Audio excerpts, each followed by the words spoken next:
ஆனால் நம்முடைய இந்தியாவில் அத்தனை தங்க நகைகள் வீட்டில் இருந்த காரணத்தினால் நம்முடைய இந்தியாவினுடைய பொருளாதாரம் சரிவில்லை என்பது உலக பொருளாதார செய்திகள் வந்து கொண்டிருந்தன. அதை நீங்கள் நன்றாக ஞாபகப்படுத்தி பார்க்க வேண்டும் நண்பர்களே. அதோடு மட்டுமல்ல, ஒரு பேப்பர்ல நிறைய நியூஸ் பார்க்கணும். நம்ம அண்ணன் ரிப்போர்ட்டர் கூட தெரியும், டிரைவிங் பண்ணல அதிகமான ஆண்கள் தான் ஆக்சிடென்ட் ஆயிருக்காங்க. எங்கேயாவது பெண்கள் வண்டி ஓட்டி ஆக்சிடென்ட் ஆகிருச்சு செய்து வந்துட்டா என்ன காரணம்? அவங்க வண்டி ஓட்டுறது அழகே தனியா இருக்கும். பேப்பர் ரோடு இருக்காங்க கரெக்டா 8 to 9 பீக் ஹவர்ஸ் சொல்லுவாங்க. சென்னையில போய் நீங்க ஒரு வாரம் உட்காந்து பாருங்க, வண்டியை சருன்னு அழகா வளர்ந்து ஸ்கூட்டி வண்டி ஓட்டி போற லட்சணத்தை பார்த்தீங்கன்னா அவ்வளவு அழகா இருக்கும். யாரு மேலேயும் மோதாம இவன் பாருங்க இப்படி வளர்ந்து இப்படி கிடையாது. நான் நடு ரோட்ல மல்லாங்கிறப்ப அப்புறம் 107 தான் ஓடணும். ஆக டிரைவிங் பண்ணது இவன் நினைக்கலாம் அந்த அம்மா அழகா டிரைவிங் பண்ணிட்டு போவோம், இவங்க அழகா ட்ரிங்கிங் பண்ணிட்டு போயிருவாங்க. இப்போ என்ன ஆயிரும்? குடும்பம் பூரா நடுத்தரதான் நிற்கும். ஆகவே நடுவர்களே, இந்த உலகத்தில் ஒவ்வொரு குடும்பங்களுடைய மகிழ்ச்சிக்கும் காரணம் பெண்களே என்று கூறி வாய்ப்புக்கு நன்றி கூறி விடைவை நன்றி வணக்கம். நான் கேட்டேன், ஒரு கொஸ்டின் கேட்டேன், முட்டை ஓடக்கூடிய 2 உயிர் நான் சொல்லடாங்க. ஒன்று வாத்தியார், இன்னொன்று கோழின்னா. சரி, 2 உயிரினத்துக்காக போது அப்போ அவன் அந்த எண்ணத்தில் இருக்கான், வேகமான ஒரு எண்ணங்கள். அதில் வாத்தியாருக்கு மகிழ்ச்சி வருமா? இப்படி யாருக்கு மாற பேசினாங்கன்னா வராது. ஏன்ட்ட ஒரு பையன் கேட்டான், நேற்று நடத்தின பாடம் நல்லா இருந்தது சார்னா. நான் உடனே யோசிச்சு, நேற்று நான் வரலையாடானே, அதான் நல்லா இருந்தது சார்னா. அதனால அவன் வந்து எப்போ வாத்தியார் மிஸ் ஆவாரான்னு பார்ப்பான். ஒரு பொண்ணு முன்னால் போய் ஜாமி பிடிச்சு, பிள்ளையாரப்பா காப்பாற்று அப்படின்னு. உடனே இவன் பின்னாலே போய் பிள்ளையார மாமா காப்பாற்றுன்னு. ஏன்னா அவளுக்கு அப்பான்னா இவனுக்கு மாமாமா பிள்ளையார். அதனால அவருக்கு அதெல்லாம் இல்லை. சந்தோஷமான மனநிலைகள் வந்து மகளிர் சுய உதவி குழுக்களை பற்றி சொன்னார் அழகாக. அந்த இருப்பு, அவர்கள் சண்டை போடுறதாளா, என்ன செய்தாளா, ஏது செய்தாளா, ஆனால் பேங்குக்கு கிடைக்கக்கூடிய ஒரு குறிப்பிட்ட அளவு இருப்பு வந்து அந்த பெண்களால் கிடைக்குது. அதை நம்ம உண்மையிலே ஒத்துக்கிட்டது தான் செய்யணும். ஏன்னா ஒரு முறைமைப்படுத்தப்பட்ட ஒரு அமைப்பாக என்ன இந்த கூட்டத்தை கண்டது மேனேஜர் கதைக்கு போகிறார். ஒரு 100 கூட்டத்தை கொண்டு போய் நோட்டையும் அவர் முன்னால் எரிஞ்சதும் அவர் என்ன செய்ய ஏது செய்யன்னு குழம்பிடுறார். ஒழிய ஒரு குறிப்பிட்ட அளவு இருப்புகளை வந்து என்ன செய்கிறாங்க, கொண்டாடுறாங்க. ஒரு வாத்தியார் கேட்டார் ஒரு பொண்ணுட்டு, ஏமா என்ன லேட்டு, பள்ளிக்கூடத்துக்கு ஏமா லேட்டுன்னார். அந்த பிள்ளை சொன்னிச்சு, என்ன ஒரு பையன் ஃபாலோ பண்ணான் சார். அவன் ஃபாலோ பண்ணதுக்கு நீ லேட்டாக வர்றதுக்கு என்னம்மா சம்மந்தம்னது? இல்லை, அவன் லேட்டாக வரான் சார், அதனால தான் நானும் லேட்டாக வரேன்னு இருந்திருக்கா சொல்லியிருந்திருக்கா.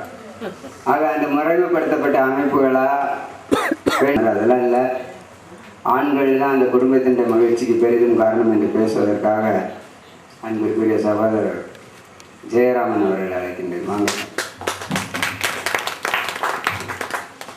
கனியிட ஏறிய சுளையும் முற்றல் கலையிட ஏறிய சாரும் பனிமலர் ஏறிய தேனும் காட்சி பாயிட ஏறிய சுவையும் நனி பசு பொழிந்த பாலும் தென்னை நல்கிய குளிர்ந்த இளநீரும் என் இனியன என்பேன்.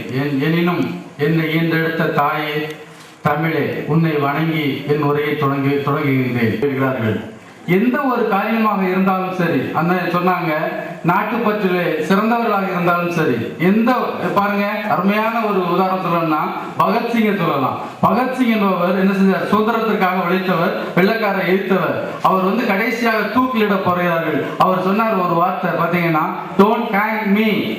don't hang me as a rival, but shoot me as your don't hang me as a criminal, you shoot the rival in your rival சொன்னாரு. ஏன்னு கேட்டீங்கன்னா, நீ தான் சாக போறிய, நீ எப்படி செத்தா என்ன அப்படின்னு சொன்னாங்க. உடனே பகத்சிங் சொன்னாராம், நான் செத்தாலும் பரவாயில்ல, என்னை தூக்குல போட்டீங்கன்னா என்னுடைய தாய்மண்ணில இருந்து 2 அடிக்கு மேலதான் நிற்பேன். ஆனால் நீ என்னை உன்னுடைய துப்பாக்கியால் சுட்டால் நான் இந்த இடத்துல என்ன செய்ய, தாய்மண்ணை தொட்டுக்கொண்டே ஜெயிக்குதுன்னு சொல்லி நான் என்ன செஞ்சேன், விழுந்து தாய்மண்ணோட நான் வணங்கு சேர்ந்து விடுவேன் அப்படின்னு சொன்னாராம். அந்த மாதிரி பார்த்தீங்கன்னா அந்த நாட்டுப்பற்று என்பது அந்த ஆண்களுக்கு தான் இருந்தது. இவர்கள் என்னமோ சொல்லிட்டு அவ்வாறு சொல்லிட்டு போயிட்டாங்க. டாஸ்மாக் சொன்னாங்க, சகோதரி சொன்னாங்க அருமையாக. ஏன்னு இன்னைக்கு வந்து அதிகமான கடைகள் திறக்காங்கன்னா என்ன காரணம் கேட்டீங்கன்னா, அதிகமான என்னன்னு கேட்டீங்கன்னா அந்த ஈடுபாடுகள் குடும்பத்தில் வந்து தொந்தரவுகள் இருக்கிறது.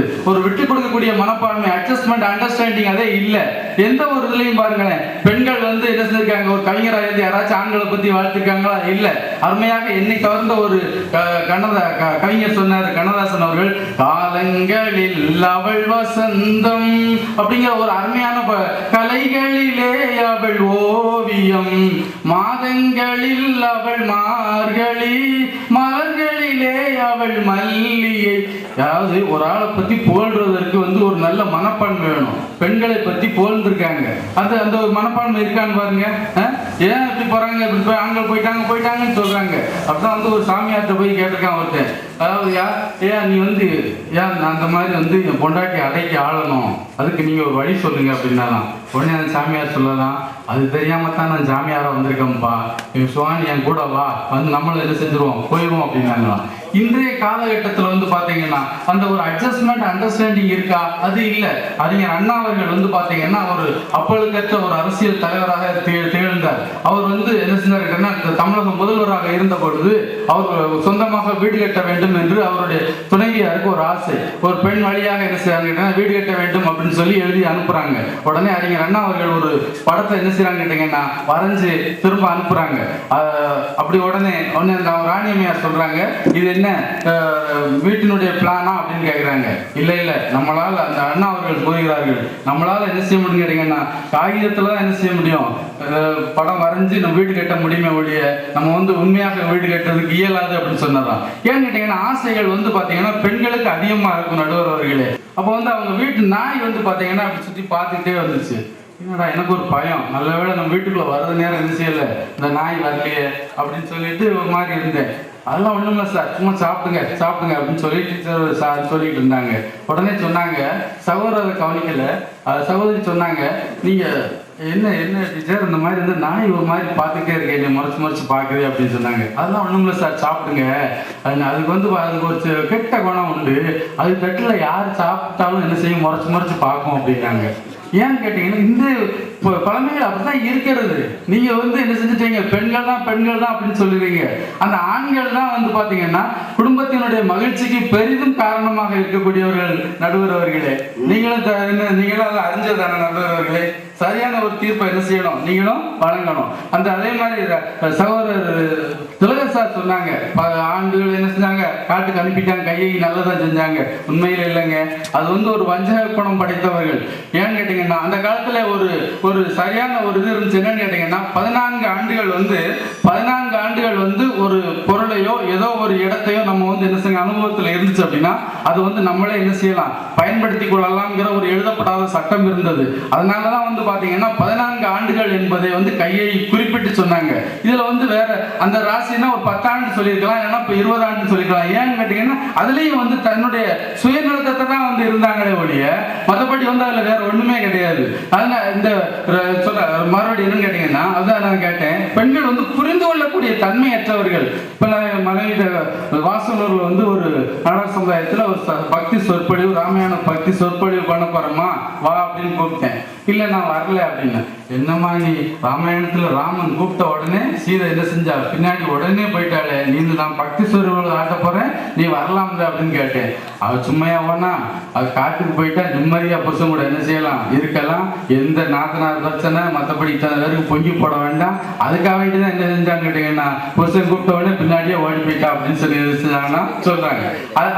அதனாலதான் பாத்தீங்கன்னா அந்த பெண்கள் என்பவர்கள் புரிந்து கொள்ளக்கூடிய தன்மை இல்லாத நடுவர் அவர்களே. இந்த மாதிரி என்ன செய்யணும் கேட்டீங்கன்னா சொல்லவே இல்லை நடுவர் அவர்களே. ஒவ்வொரு காலகட்டத்திலும் இந்த மாதிரி தான் என்ன செஞ்சுன்னு கேட்டீங்கன்னா இருக்கிறது. இப்பொழுது அப்ப பஸ்ல வந்துட்டே இருக்கும்பொழுது பாத்தீங்கன்னா இன்னைக்கு சகோதரி அவள் நானும் தான் சிறையிலிருந்து வந்துட்டு இருந்தோம். அப்போ ஒருத்தர் பஸ்ல பேசுறாங்க. ஒரு போன் அடிக்கி உடனே பக்கத்துல உள்ள ஆள் சொல்றாரு, ஏயா பேய் ஏத்துற மாதிரி என்ன செய்யற, பேய் ஏத்துற மாதிரி ரிங் டவுன் வச்சிருக்க அப்படின்னு கேட்காரு. உடனே அந்த ஆள் சொல்றாரு, என் மனைவி பேசினா மட்டும்தான் இந்த ரிங் டவுன் வரும் அப்படிங்கிறாரு. உண்மையிலே எவ்வளவு பாதிக்கப்பட்டிருக்காரு நடுவர் அவர்களே. அவங்க அண்ணாச்சி கைதட்டிட்டாங்க, ரொம்ப சந்தோஷம். அப்போ ஒவ்வொரு நாளுமே பாத்தீங்கன்னா அந்த பெண்கள் என்பவர்கள் பாத்தீங்கன்னா ஒவ்வொரு காலகட்டத்துல அந்த காலத்துல இந்த காலத்துல பாத்தீங்கன்னா அம்மாவுக்கும் பிடிக்கவே பிடிக்காது, பயங்கரமான ஒரு சண்டையெல்லாம் வரும். என்ன ஒரு நாள் பாத்தீங்கன்னா பெரிய சண்டையாகி போச்சு. ஏன்னா என்ன செய்ய, நாங்க என்ன செய்ய வேண்டியிருக்கு, சங்கடப்பட்டு தான் இருக்க வேண்டியிருக்கு. உடனே பெரிய சண்டை ஆயிடுச்சு, எனக்கே வெறுத்து போச்சு, வாழ்க்கையை வெறுத்துக்கிட்டு ஓடிடலாமான்னு பார்த்தேன். உடனே என்னஞ்சாங்க அப்படின்னா, ஏங்க இங்க பாருங்க உங்க அம்மா இப்படி சொல்றாங்க அப்படின்னா, அவங்க உடனே உங்க வீட்டுக்காரி இப்படி சொன்னாங்க, இப்போ நான் இருக்கணுமா உங்க அம்மா இருக்கணுமா அப்படின்னு கேட்டாப்புல வீட்டுக்காரி. உடனே நான் சொன்னேன் 2 பேரே இருக்க வேண்டாம், வேலைக்காரி இருக்கட்டும், நீங்க போங்க அப்படின்ட்டு. ஏன்னா அப்புறம் எவ்வளவு நாளைக்கு தாங்க அது கூட வேலை பார்க்குறவர். நம்ம எத்தனை ஒரு பஸ்லேயே வந்து பார்த்தீங்கன்னா இப்போ நானும் சகோதரி அவர்களும் இருந்தோம், பயங்கர கூட்டம். பஸ் இன்னைக்கு ரொம்ப டிமாண்டு. ஒரு பஸ் கிடைச்சது, வேகமாக வந்துகிட்டு இருக்கோம். பயங்கர கூட அதில் ஒரு பின் பகுதியில் வந்து பார்த்தீங்கன்னா ஒரு 50 ஆட்கள் நிற்கிறாங்க. 2 பெண்கள் வந்து உள்ள பின்னாடி கூட ஏறி நின்றுக்கிட்டாங்க. அந்த பஸ்களில் வந்து அவங்களுடைய இது அவங்க மேலே நடந்து போனாலும் என்ன செய்யறாங்க, லேசாக நீங்க பார்த்து 2 பெண்கள் இருக்கக்கூடிய இடங்கள்ல 20 ஆண்கள் என்ன செய்யறாங்க, நிக்கலாம். ஆனா அவங்களுக்கு ஏன் அப்படி தெரியல. அவர்கள் நம்ம மேல வந்து என்ன செய்யறாங்க கேட்டீங்கன்னா கோச்சிக்கிட்டுதாங்க. நீங்க அந்த வழி போக வேண்டியது, அப்படி போக வேண்டியதானே, இப்படி போக வேண்டியதானு சொல்றாங்களே ஒழிய அதை புரிந்து கொள்ளக்கூடிய தன்மைகள் வந்து என்ன செய்ய கேட்டீங்கன்னா அந்த பெண்களுக்கு வந்து எப்பொழுதுமே என்ன செய்ய இருந்ததில்லை. ஒரு முள்ளு குத்திடுச்சு அப்படின்னு சொல்லி நினைச்சிருக்காங்கன்னா கூட்டு போயிருக்காங்க எங்க ஆஸ்பத்திரிக்கு. உடனே அந்த டாக்டர் வந்து என்னமா செய்யுது அப்படின்னு இருக்காரு, ஒரு சின்ன முள்ளு குத்திருச்சு அப்படின்னு சொல்லியிருக்காங்க. அப்படியா, முள்ளு எடுத்துடணுமா அப்படின்னு இருக்காங்க. உடனே அந்த மருமகள் சொல்லியிருக்காங்க, நீங்க முள்ளு எடுக்க வேண்டாம், ஐயோ பாவம் அது சின்ன முள்ளு எடுத்துட்டு போகுது, எங்க மாமியாருக்கு என்ன செய்யுங்க, காலவே எடுத்துருங்க அப்படின்னு இருக்காங்க. அப்ப ஒவ்வொருத்தருக்கும் வந்து பாத்தீங்கன்னா அந்த பெண்கள் என்பவர்கள் வந்து அவங்களும் வந்து பெண்கள் தான். அந்த பெண்களுக்கு பெண்கள் வந்து விட்டு கொடுக்கக்கூடிய ஒரு தன்மை இருக்கான்னு கேட்டீங்கன்னா இல்ல. ஒவ்வொரு காலகட்டத்திலையும் அவங்களுடைய ஆசைகள் வந்து பேராசையாக மாறுவது என்பதற்கு பல சான்றுகளை கூறலாம். ஒரு கணவனுக்கு வந்து ஒரு பையனுக்கு பொன்பாக போயிருக்காங்க. வந்த உடனே அந்த அம்மாவும் போயிருக்காங்க. எல்லாரும் போய் பார்க்கும் பொழுது அந்த பெண்ணை பார்த்துட்டு உடனே 2 பொண்ணு இருக்கு, உங்களுக்கு எது வேணுமோ கட்டிக்கிட்டோம் அப்படின்னு சொன்னாங்க. உடனே அந்த அப்பா சொன்னாரு, மூத்த பொண்ணு 25 வயசு ஆகுது, 25 பவுன் போடுவோம். இளைய பொண்ணுக்கு 20 வயசு ஆகுது, 20 பவுன் போட்டிருக்கோம் அப்படின்னு போட்டுருவோம் அப்படின்னு சொன்னாங்களாம். உடனே அந்த அத்தையன் போல் சொன்னாங்களாம் அந்த பையனோட அம்மா, ஒரு 60 வயசுல பொண்ணு இருக்கா அப்படின்னாங்களாம். அப்ப எந்த அளவு வந்து பாத்தீங்கன்னா சமுதாயத்தை சீர்கேடு அடையக்கூடிய லெவல்ல தான் என்ன செய்ய கேட்டீங்கன்னா நடுவர்களே இந்த ஆண்கள் என்ன செய்யறாங்க, பெண்கள் இருக்கிறார்கள் அப்படின்னு சொல்றாங்க. கேட்டீங்கன்னா ஒரு வயதான பெண்ணோட நீ உறவு கொண்டாய் அப்படிங்காங்க. அப்போ ஒரு நைட்டா வச்சு முடியல இல்ல அப்படின்னு பார்த்துட்டு வீட்டுக்கு போகும்பொழுது நீங்க ஒரு மொட்டை போட்ட பொண்ணோட உறவு கொண்டாயோ அப்படிங்கிற மாதிரி என்ன செய்ய கேட்டீங்கன்னா அந்த ஒரு தவறான கண்ணோட்டத்திலேயே தான் இருக்கிறார்களே ஒழிய ஒரு நல்ல ஒரு எண்ணங்கள் கொண்ட இதுதாக என்ன செய்யறது பெண்கள் இருக்கு. அவசர புத்திகள் அவருடைய என்ன செய்யறது ஒவ்வொரு காலகட்டத்திலையும் எடுத்து காண்பிக்கிறது நடுவர் அவர்களே. அதே மாதிரி அந்த ஆண்கள் என்பவர்கள் வந்து பாத்தீங்கன்னா உண்மையிலேயே வந்து கலெக்டர் ஆகிருப்பான்னு வச்சுக்கோங்க, நல்லா படிச்சு அந்த கலெக்டர் ஆகியிருக்கிறவைய வந்து அந்த அமைச்சர் வந்தோன்னு என்ன செய்ய கேட்டீங்கன்னா என்ன செய்யணும், காருக்கு கதவை திறந்து விடக்கூடிய ஒரு ஆளாகத்தான் என்ன செய்வான் இருப்பான் நடுவர் அவர்களே. இதெல்லாம் வந்து ஏன் நம்ம வந்து புரிந்து கொள்ள மாட்டோம்னு தான் தெரியல நடுவர் அவர்களே. அதே மாதிரி வெளிநாட்டிலே நடந்த ஒரு நிகழ்வை சொல்லுகிறேன். அதாவது வெளிநாட்டில் வந்து ஒரு கணவன் மனைவி வந்து ஒன்றாக வாழ்வது என்பது மிக அபூர்வமான ஒரு நிகழ்வு. 25 ஆண்டுகள் ஒரு கணவன் மனைவி வாழ்ந்துட்டாங்க. உடனே அவங்களுக்கு ரொம்ப சந்தோஷம், பெரிய விழா, இது மாதிரி ஒரு பெரிய விழா வச்சுட்டாங்க. அப்ப கணவன் மனைவி என்ன செய்வாங்க, அந்த விழா முடிஞ்சோடனே வீட்டுக்கு போறாங்க. வெளிநாட்டில் நடந்த நிகழ்வு. வீட்டுக்கு போன உடனே வந்து பாத்தீங்கன்னா 25 ஆண்டுகள் கழிச்சிட்டோம், ரொம்ப சந்தோஷமா இருக்குன்னு அந்த கணவன் சொல்றான். உண்மையிலேயே அப்படின்ட்டு நீ 25 ஆண்டுகளாக இந்த நம்ம பெட்ரூம்ல இந்த அலமாரம் மட்டும் நீ அதை காமிக்கவே இல்லை அப்படின்னு சொன்ன உடனே அப்படியே நடுவர் அவர்களே நீ காமிக்கிறேன், திறந்து காமிக்கிறேன்னு திறந்து காமிச்சாங்களாம். அப்ப காமிக்கும் பொழுது வந்து பாத்தீங்கன்னா அதுல வந்து 2 முட்டைகள் இருந்திருக்கிறது. உடனே அந்த ஆள் சொல்லியிருக்கிறான், அந்த என்ன டார்லிங் இந்த 2 முட்டையை வைத்திருக்கிறா அப்படின்னு கேட்டாங்களாம். அந்த உனக்கு அப்பா முத்தம் தருவாரு. ஆமா, வேலைக்காரி என்ன IAS படிச்சிருக்கா அப்படின்னு அந்த பையன் என்ன செஞ்சிருந்திருக்கான்னு சொல்லியிருக்கான். அந்த வெளிநாட்டு கலாச்சாரத்தை என்ன செஞ்சாரு, அருமையாக சொன்னார். இப்போ நிறைவாக குடும்பத்தினுடைய மகிழ்ச்சிக்கு பெரிதும் காரணம் ஆண்கள் தான் என்று தன்னுடைய நிறைவுரை ஆற்ற வருகின்றார் அண்ணன். மீண்டும் ஒரு முறை வாய்ப்பளித்தமைக்கு அனைவருக்கும் நன்றி கூப்பிடுகிறேன். குடும்பத்தின் மகிழ்ச்சிக்கு பெரிதும் காரணமாக இருப்பவர்கள் ஆண்களே. ஏமா நீங்க கோயிலுக்கு போறீங்க, சரிதான், புது பொண்டாட்டியை கூட்டிட்டு போறதுக்கும் 1 வருஷம் கழிச்சு பழைய பொண்டாட்டியை கூட்டிட்டு போறதுக்கு ஒரு வித்தியாசம் இருக்கும். 5 வயசு பையனை ஒரு கடைக்கு போயிட்டு வராங்க, போற வழியில ஒரு நாய் இன்னும் துரத்திடுச்சு. கடைக்கு போயிட்டு வந்துட்டான். மறுநாள் கடைக்கு போக சொல்லுது அவன், கடைக்கு போக மாட்டோமா, என்னடா அப்படின்னு கேட்டா குறுக்காங்க போற வழியில அந்த முக்கிற ஒரு நாய் நிக்குமா. இந்த 5 வயசு பையனுக்கு இருக்கக்கூடிய அறிவு கூட இல்லாம அந்த கோயிலுக்கு போற வழியில போகும்போது கல் யாருக்கு தட்டி இருக்கு, மறுபடியும் அதே கல்லுல போய் தட்டிக்கிட்டு போய் நின்னா அந்த புருஷன் உங்களை கொஞ்சம் வசதியா வையத்தான் செய்வான். அறிவு இல்ல யாருக்குமே முந்தா நாள் போவே அந்த கோயில அந்த அந்த முக்கிற கல் தட்டி இருக்குல்ல, அப்ப இந்த வாட்டி போகும்போது என்ன செய்யணும்? பார்த்து தானமா போகணும். இத ஒரு சொன்னா ஒரு ஆம்பளை அவங்க மகிழ்ச்சியை கெடுக்கக்கூடியவனா? எந்த நிலையில் பார்த்து கொண்டான் நண்பர் அவர்களே? அதாவது சீதையை சிறையெடுத்து சென்றவன் ராவணன். ராவணனிடமிருந்து மீட்டு கொண்டு வரும் பொழுது சீதையை தீக்குளிக்க சொன்னார் என்ற ஒரு அவச்சொல்லை இந்த மன்றத்தில் வைத்தார்கள். இது ஆண் குலத்துக்கே உரிய ஒரு சந்தேக பிரச்சனை. ஆண்கள் பெண்கள் மீது சந்தேகப்படக்கூடிய ஒரு நிலை ஆண்டாண்டு காலமாக நடந்து கொண்டிருக்கிறது என்று கூறிக்கொண்டிருக்கிறார்கள். அதாவது சீதை என்பவள் இருந்தது 3 சிறைகளிலே. ஒன்று ராவணனுடைய இலங்கை மாநகரத்தினுடைய சிறையில், இன்னொன்று ராவணனுடைய எண்ண சிறையில், மூன்றாவது ஒரு சிறை அவனுக்கு அவனை ஏற்படுத்திக் கொண்ட ஒரு சிறை. இந்த ராவணனுடைய சிறைப்பிடியில் இருந்து ராவணன் மீட்டு கொண்டு வந்து விட்டால் இந்த நாட்டிலே இந்த நகரத்திலே உள்ளவர்கள் தன்னை எந்த நிலையில் நினைப்பார்களோ என்று அந்த சீதையானவன் தன்னுடைய எண்ணத்திலே எண்ணுகிறான். அந்த முதல் குறிப்பை அறிந்து கொண்டவன் ராவன். எந்த நிலையில் பார்த்தாலும் சரி, தன்னுடைய மனைவியாக இருந்தாலும் சரி, தன்னுடைய மக்களாக இருந்தாலும் சரி, தன்னுடைய குடும்பமாக இருந்தாலும் சரி, அவர்கள் மகிழ்ச்சியோடு இருக்க வேண்டும். சீதை மகிழ்ச்சியோடு இல்லை. ஏன் என்ற காரணத்தை அறிந்து கொண்டுதான் ராமன் சொல்கிறான், உடனடியாக அவர்களுடைய எண்ணத்தில் இருக்கக்கூடிய அந்த கவலையை போக்கும் விதமாக தீக்குளிப்பதற்கு ஏற்பாடு செய்வாயாக என்று லட்சுமணன் தீமூட்டுகிறான். சீதையின் எண்ணத்திற்காக செய்தவன் ராமன். தன்னுடைய மனைவி மகிழ்ச்சியோடு இருக்க வேண்டும் என்ற ஒரே எண்ணத்தில் தான் சீதையை தீக்குளிக்க அனுமதித்தானே ஒழிய அவன் மீது கொண்ட சந்தேகம் இல்லை. ஐயா, எல்லையில போய் ஆண்கள் இந்த நாட்டையும் இந்த நாட்டில் இருக்கக்கூடிய 1000 குடும்பங்களையும் பாதுகாப்பதற்கு போய் நிக்காங்கன்னு சொன்னா அவரு அங்க போய் சுட்டாராம். இந்த அம்மா தோசையை சுட்டுச்சான். தோட்டாவை வச்சுக்கிட்டு முன்னாள் நிற்கிறதுக்கும் இந்த தோசை மாவை அடுப்புல விட்டு சுடுறதுக்கும் வித்தியாசம் இல்லையா?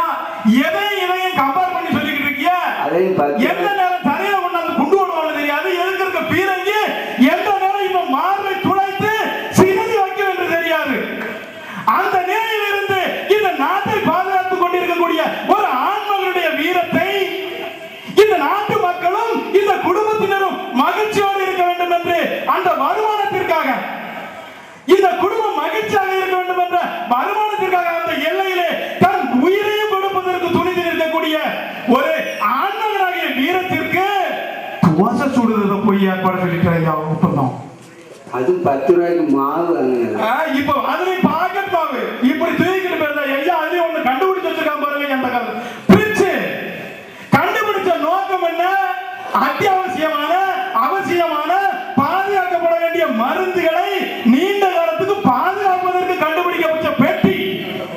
இந்த பெட்டி நம்ம ஊர்ல இப்ப நம்ம வீடுகள்ல என்ன பாடுபடுது பார்த்தீங்களா? உள்ள இருக்க சர்வ சட்டி பூரா நிறைய என்ன வச்சிருக்கு? ஒரே புடிச்ச திறந்து வாருங்க, வீடு ஊரா எலிசத்தோட அடிக்கும்.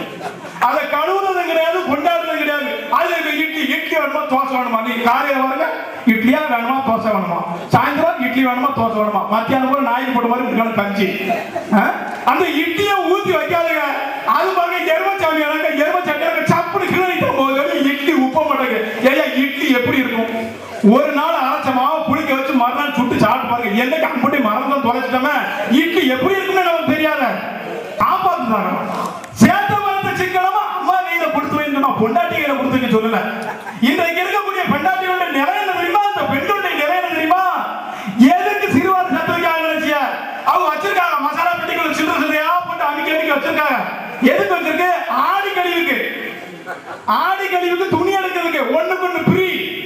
இதுல வேற நம்மளையும் கூட்டிட்டு போய் எங்களை உட்கார வச்சுக்கிட்டு வாசல்ல வாட்ச்மேனுக்கு போகுது. இங்க செத்த உட்கார்ந்துட்டே இருங்க, செத்த உட்கார்ந்து சொல்லிட்டாலே போச்சு. உட்கார்ந்துட்டே இருந்து கடைசி 3 மணி நேரம் 7 மணி நேரம் ஆக்கி நல்ல ஒரு பாட்டு வச்சு சேலை எடுத்து நல்லா இருக்கான்னு கேட்டா நல்லா இருக்குன்னு சொல்லணும். இதுல காணாத வரைக்கும் நம்ம தூக்கத்தை கெடுக்க பக்கத்து வீட்டுல ஒரு இருப்பா வருங்க. இவன் ராத்திரி 12 மணி தான் வந்தோம், 10 மணி தான் எடுத்து வந்திருப்போம். அப்பா இப்பமா முடிஞ்சுச்சான்னு சொல்லி சாப்பிட்டு படுத்துருவோம். சந்தோஷமாமா சேலை எடுத்து கொடுத்தாச்சுல சந்தோஷம் அப்படின்னு படுத்துட்டு காலையில எந்திரிச்சு உட்கார்ந்து வந்து பார்த்தோம்னா சரி சந்தோஷமா சேலை எடுத்து கொடுத்துருக்கோம். காலையில ஒரு நல்லா ஒரு 5 ரூபா ஒரு டீ காப்பியை போட்டு கொடுப்பான்னு வந்து நின்று பார்த்தா அப்படியே மூஞ்ச திருத்துன்னு முடிக்குது. என்ன நேரத்தான சேலையில எடுத்து கொடுத்துட்டு ஆடிக்கொள்ளிகளா பெற என்னையா இந்த முடி எதுக்கு அப்படின்னு கேட்டா, பக்கத்து வீட்டு காட்ட கொண்டு போய் சேலையை கட்டினா இந்த பாட்டுல இந்த லைன்ல சரியில்லை, இந்த கலரு இந்த பாட்டுல சரியா வராது. இந்த பக்கத்து வீட்டுக்காரி இருந்த அறிவு உங்களுக்கு இருந்துச்சா? உங்கள்கிட்ட முதல்ல வாசல் வச்சு காமிச்சோம்ல, எங்க நினைச்ச கல்யாணம் முடிச்சு கவலை, கல்யாணம் முடிச்சு பிரம்மச்சாரி கறி எடுத்து கவலை நகரைக்கு பட்டு எடுத்து கொடுத்து நமக்கு வேட்டு. என்ன மகிழ்ச்சி இந்த பெண்களால் இந்த வீடுகளில் தங்க வைக்க முடியும் நடுவர்கள். இன்னொரு உங்களை சொன்னா சொல்லுங்க. எனக்கு இந்த சேலை பிடிச்சிருக்குன்னா உடனே மாப்பிள்ளைக்காரன் சரின்னு சொல்லிடக்கூடாது. ஏமாங்கிற அது நல்லா இல்லை, இதுதான் நல்லா இருக்குன்னா அப்போ ஒன்று செய்வோம். உங்களுக்கு பிடிச்சது ஒன்று, எனக்கு பிடிச்சது ஒன்றுன்னு ரெண்டே வாங்கிட்டு போயிருக்கான்.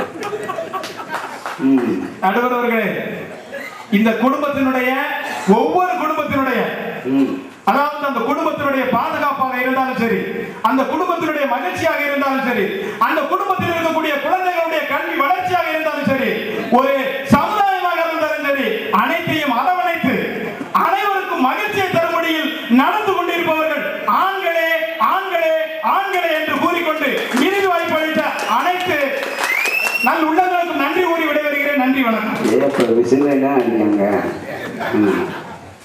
பேச வந்திருக்கின்ற சகோதரி அவர்கள் பாராட்டுக்கு உரியவர்கள், வணக்கத்திற்கு உரியவர்கள். அவர்களுக்கு ஒரு பாராட்டு தெரியுங்க. உண்மையை சொன்னார்கள். இது வஞ்ச புகழ்ச்சி இல்ல, உண்மையை சொல்றார். அவர்களுடைய கணவர் மகிழ்ச்சியோடு படிக்க வைத்தார், பட்டம் பெற செய்தார், இங்கு பேசுவதற்கு அனுமதியும் கொடுத்தார். அந்த தகுதியோடு அவர்கள் இருந்ததால் என்பதை நாம் பாராட்டியாக வேண்டும்.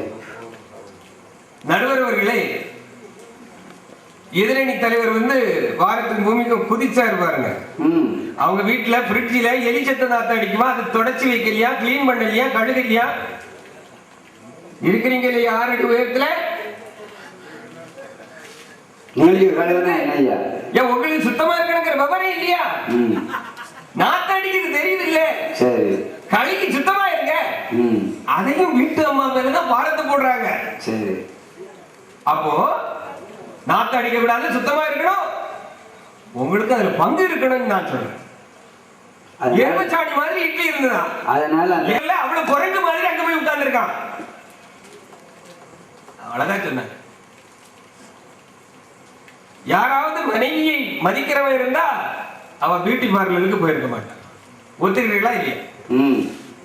கிளி மாதிரி பொண்டாட்டி இருந்தாலும் குறைந்த மாதிரி ஏதோ ஒண்ணு வேணுமா நாய்க்கு. அப்ப இந்த நாயை திருப்திப்படுத்தணும் சொன்னா அந்த மூச்சிய இதையெல்லாம் தடவியாவது இந்த நாய் வெளியே நக்க போகாம இருக்குமா அப்படின்னு சொல்லி என்னத்தையோ பூசிக்கிட்டு இருக்கா. ஐயா, எங்க சகோதரிகள் மேல என்ன தப்புங்கிற? நீ ஒழுங்கா வீட்டுல இருந்தீங்கன்னா இவா மூஞ்சில தந்தனத்துக்கு போயிருப்பாளாங்கிற. சரி, வச்சு திருப்தி அடையணும். ஆளே விடாது, ஆலஞ்சா விடாது, குடும்பமே அடங்கி போவான். இருக்கிறவங்க ஒழுங்கா இருந்தா ஒழுங்கா நடக்குன்னு சொல்லிட்டு இருக்காங்க. ஒழுங்கா இருக்க. நடுவர் அவர்களே, வெளிநாட்டு கலாச்சாரத்தை பற்றி சொன்னாரு. இவரு காதுல பூச்சுட்டு அவன் அப்படிதான் இருப்பான். கொல்லத்துக்கு போனவர். நாம பேசுறது நம்முடைய பண்பாடு, நம்முடைய உடன்பிறப்புகள், இந்திய கலாச்சார பெண்களை நாம் பேசிக் கொண்டிருக்கிறோம். அவரு என்னடான்னா அயல்நாட்டு கலாச்சாரத்தை கொண்டு வராரு. அதான் நம்ம எல்லாருக்கும் தெரிஞ்ச விஷயம் ஆகி போச்சு. பொட்டாரத்துல கன்னியாகுமரி மாவட்டம், இத்தாலியிலிருந்து ஒரு ஆள் இத்தாலியில தான் பொண்ணு கட்ட மாட்டேன்னு சொல்லி கொட்டாரத்துல இருந்து பொண்ணு கட்டிருக்கிறார். உள்ளது சொல்ல போனா அவர் அங்க ஒரு டிகிரி இன்ஜினியரிங் முடிச்சவர். இங்க கன்னியாகுமரி மாவட்டத்துக்கு டூர் வந்திருக்கிறார். வந்த இடத்துல இங்க உள்ள கோயில்கள்